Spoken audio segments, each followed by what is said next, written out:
Hello everyone, welcome to my channel. My name is Renu.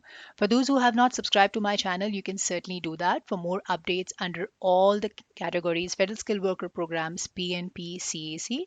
Right now, IRCC is targeting only on TR to PR pathway besides the Ukrainian cases. So I am covering on it. Now, first timeline, before I dive into it, I'll be covering a letter also, like from IRCC, in case if you got married during the process. So, like what kind of proof they are looking at. So, you can always stay back towards the end of this video. Now, let's dive into our first timeline of Jagan. He has applied under IG Stream twice. The first time he applied on May 6th at 10:30 p.m. Eastern Time Zone, and the second time he applied on May 7th at 5:30 a.m. Eastern Time Zone.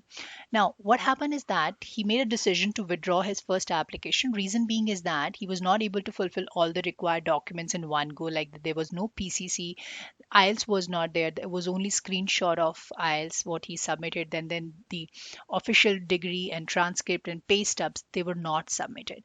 And he made the decision to withdraw it in the month of June. So it was like couple of months later.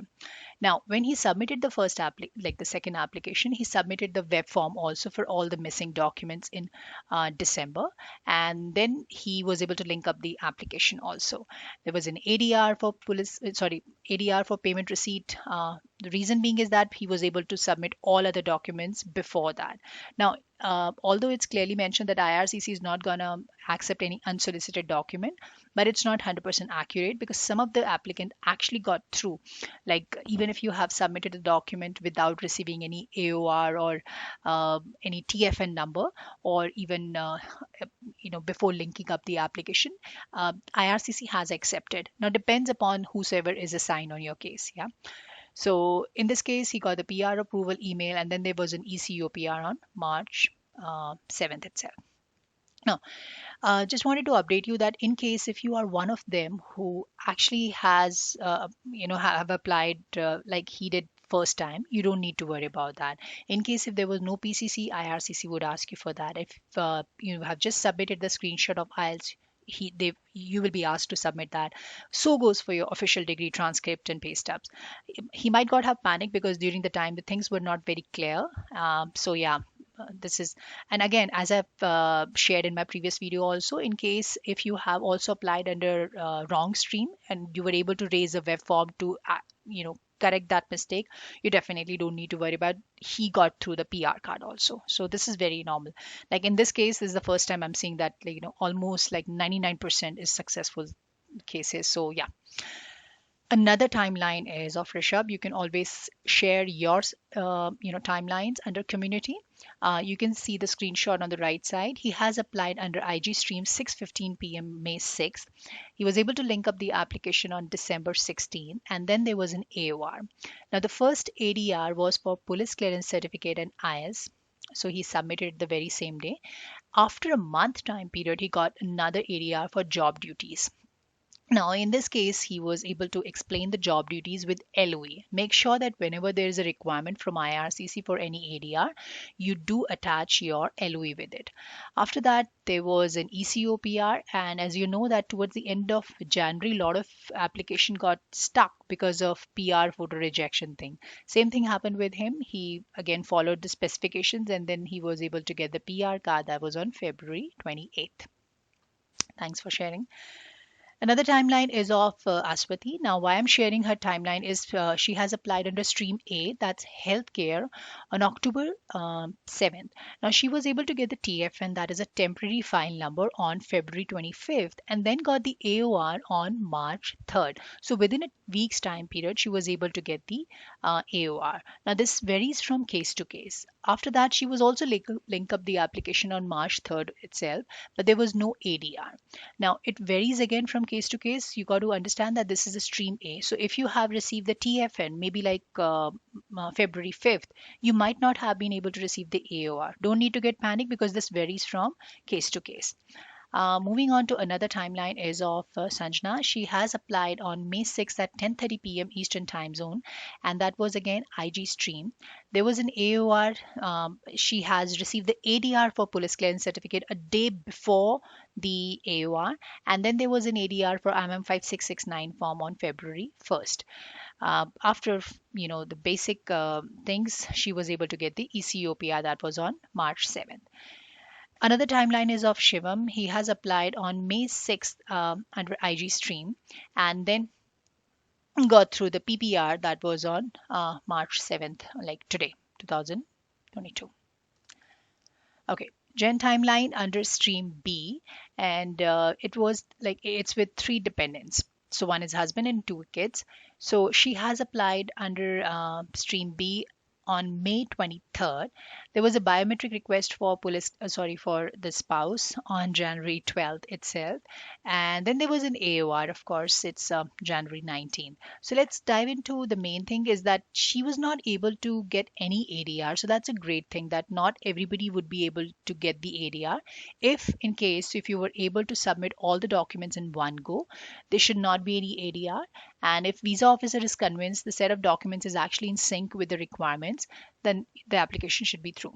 There was an PR confirmation thing, which was received on March 2nd, and then there was a request for the passports. Now, since the applicants were already there, she got the passport request for all the three dependents, so they were outside Canada. Had they been inland, they would not have been the PPR. And the PR portal was there, and then ECOPR was received on March 7th itself. So yeah, as I said, that there were no additional document here. Another timeline is of 9:58 p.m. Eastern Time Zone, May 6th. He was able to link up the application on December 30th. Now, if you see that there was an AOR on January 20th itself, and just following the few steps, an ECOPR was received on March 7th. Now, I would like to update. Like a lot of you are getting anxious about then when are you gonna get the updated everything. Just have to wait a little while because this thing will take time. It may take a week's time period or may take up to 3 weeks time or maybe 6 to 8 weeks also. So it depends. Sometimes you might get ECOPR within a day's time, like after getting the PR confirmation portal. Sometimes it may take 2 weeks time. So it is totally a decision of a visa officer whosoever is assigned your case. Okay, this is a timeline under IG stream with inland dependent. He has applied on May 6th at 5:30 p.m. and he was able to link up the application on December 9th. Now you can see here that he got the AOR, uh, although it was not received in person. Like he got an information from Sydney Visa Office that it was sent on December 16, but he did not receive. So what he did is that he raised the web GCMS notes, and a lot of you actually did that and had the concern that how much time does it take. So when you actually submit or apply for GCMS notes, like he did it on January 31st. So there was no response from the visa office. And then a couple of ghost updates happened like 14th, 15th, 21st, and 27th. And finally, he got the GCMS note received. That was like on March 2nd. So from January 31st to March 2nd, it almost took him 1 month time period in receiving the GCMS notes. So GCMS notes is basically you're gonna get the information like whatever the things visa officer had jotted down under your file, you'll get to know that, right? And you can see here that the PR approval also mail came the very same day on March 2nd, and then the ECOPR was received on March 4th itself, and then he was able to link up his PR card. So it's just waiting for the PR card. Now let's dive into the letter from IRCC. For those who are not able to read it, I'm just going to read it. So this is when you actually get married during the process also, or in case if IRCC is asking you to show the proof. Now let's dive into inclusion of a spouse or common law partner on a TR to PR application. Now provide a complete and precise response to each question in your own words. Failure to provide the information requested below will delay the processing and could result in refusal of your application. Make sure you have indicated your name, application number, the questionnaire title, and the number or letter of the question you are answering. Please answer the following question on a separate page and include the question number with your answer.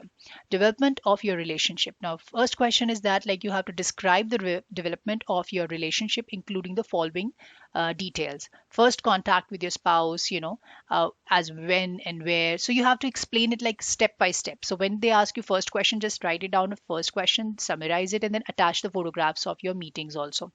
Second, under first question itself, B part is provide timeline of dates, photos, and documentation of events in which you both participated in, such as trips and outings.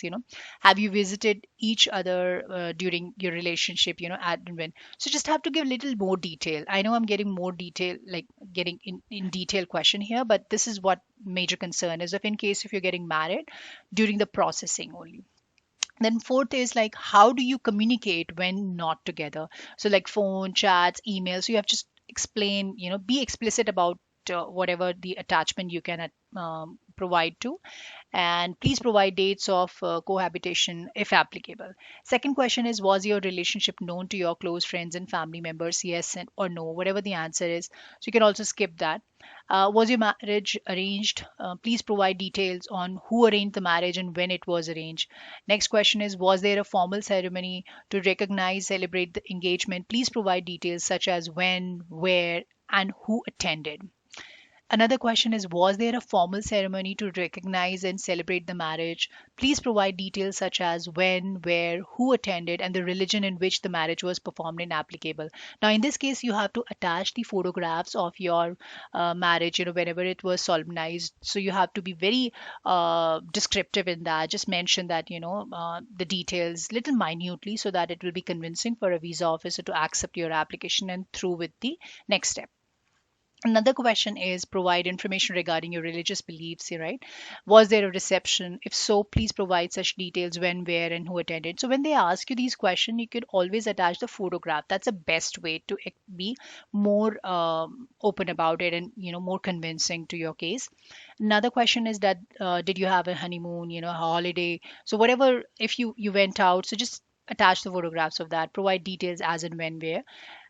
If in the common law relationship was there a commitment ceremony, please provide details such as when, where, and who attended. So basically, you have to provide at least for your photographs and then proof of your chats, emails, all the communication whatsoever has happened, and you should be able to attach it during the process. Make sure to attach the documents of your marriage certificate, the passport size photograph for your spouse, and her documents, like a birth certificate and all that stuff, like the passport copies. So that should be attached, and raise a web form, give full details like an LOE. Even if you don't receive this letter, just make sure that you attach it. And yeah, there should not be any problem in making sure that you get the visa, not just for yourself, but also for the dependent. I hope this video has been little help to you. And in case if it does, don't forget to subscribe for future updates. Till then, take care and stay safe, guys. Don't forget to wear masks. Bye.